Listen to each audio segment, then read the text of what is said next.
അല്ല, പ്രതിപക്ഷ നേതാവ് ഈ യു ഡി എഫിനെ കഴിഞ്ഞ 5 കൊല്ലം നയിച്ച നേതാവാണ്. അപ്പോൾ തീർച്ചയായിട്ടും അദ്ദേഹത്തിൻ്റെ പ്രസക്തി ഒട്ടും കുറയുന്നില്ല.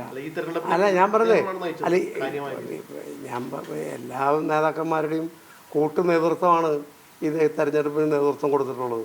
പ്രതിപക്ഷ നേതാവ് ഒരാളാണ്, അതോടൊപ്പം തന്നെ ഒരു കോൺഗ്രസ്സിലെ കൂട്ടു നേതൃത്വമാണ് ഈ സ്ഥാനാർത്ഥികളെ തീരുമാനിച്ചതും അതുപോലെ തന്നെ തെരഞ്ഞെടുപ്പിന് നേതൃത്വം കൊടുത്തതും. അല്ലാതെ യഥാർത്ഥം പറഞ്ഞാൽ ഇപ്പം അങ്ങനെ ഒരു ചർച്ചയ്ക്ക് യാതൊരു പ്രസക്തിയില്ല. കാരണം തെരഞ്ഞെടുപ്പ് ഫലം വന്നതിന് ശേഷം മാത്രമാണ് UDF ജയിക്കാൻ വലിയ സാധ്യതയുണ്ടെങ്കിലും അങ്ങനൊരു ചർച്ചയ്ക്ക് പ്രസക്തിയുള്ളൂ.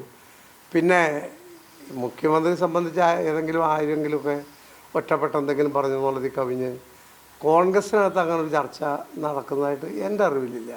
അങ്ങനെ ചർച്ച ഉണ്ടാകുകയില്ല. ഇപ്പം 2011 ഇപ്പോൾ കാര്യം ഇപ്പോൾ പറഞ്ഞതിനകത്ത് അർത്ഥമില്ല. അന്ന് ഉമ്മൻചാണ്ടിയുടെ നേതൃത്വം എല്ലാവരും പൊതുവായിട്ട് സ്വീകരിച്ചുകൊണ്ട് ഉമ്മൻചാണ്ടി അന്ന് പ്രതിപക്ഷ നേതാവായിരുന്നു.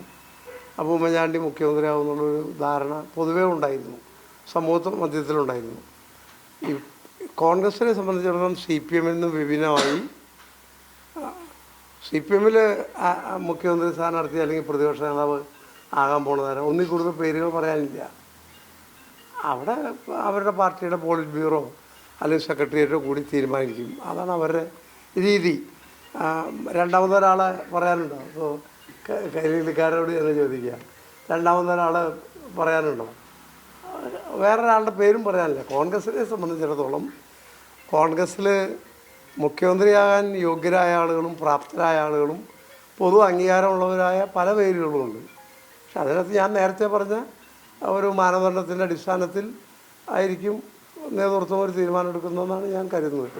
പിന്നെ മറ്റൊരു കാര്യം പറയാനുള്ളത്, കോൺഗ്രസ് ഇപ്പോൾ മുഖ്യമന്ത്രി ആരാകും എന്നുള്ളൊരു ചർച്ച നടത്തി അന്തരീക്ഷം മോശമാക്കുന്നത് ഒട്ടും ആശാസ്യമല്ല.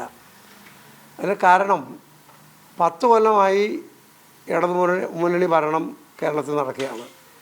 ആ ഇടതുമുന്നണി ഭരണം അവസാനിപ്പിക്കണമെന്ന് ആഗ്രഹിച്ച് വോട്ട് ചെയ്ത ജനങ്ങളാണ് കേരളത്തിൽ ഈ UDF ഗവൺമെൻറ്റിനെ വലിയ ഭൂരിപക്ഷം നൽകി അധികാരത്തിൽ കൊണ്ടുവരാൻ പോകുന്നത്.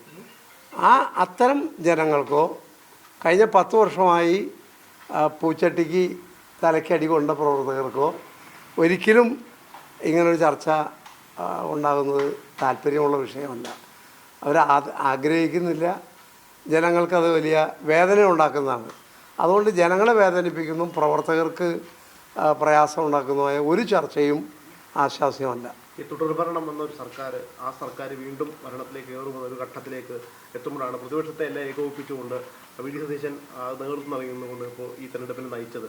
അപ്പോൾ സ്വാഭാവികമായിട്ടും അതിൻ്റെ ജയത്തിൻ്റെ ക്രെഡിറ്റ് ടീം UDF എന്നും, എന്നാൽ പാർട്ടി തോക്കുകയാണെങ്കിൽ അതിൻ്റെ എല്ലാ ഇതും തനിക്കും എന്നും VD സതീശൻ ആവർത്തിച്ച് പറയുന്നുണ്ട്. അല്ല, പ്രതിപക്ഷ നേതാവ് ഈ UDF-നെ കഴിഞ്ഞ 5 കൊല്ലം നയിച്ച നേതാവാണ്. അപ്പോൾ തീർച്ചയായിട്ടും അദ്ദേഹത്തിൻ്റെ പ്രസക്തി ഒട്ടും കുറയുന്നില്ല.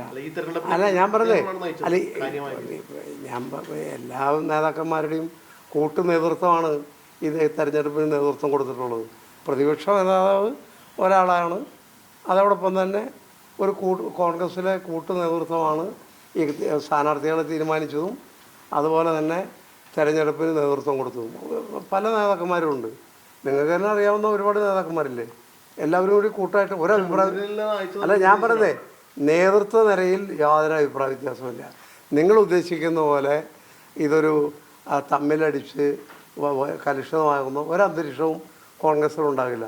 വളരെ സ്മൂത്തായി ജനാധിപത്യപരമായ രീതിയിൽ എല്ലാവർക്കും സ്വീകാര്യമായ ഒരു തീരുമാനം ഉണ്ടാകും എന്നാണ് ഞാൻ കരുതുന്നത്. കോൺഗ്രസ് നേതൃത്വത്തിന് അതിന് പ്രാപ്തിയുള്ള ഒരു നേതൃത്വമുണ്ട്.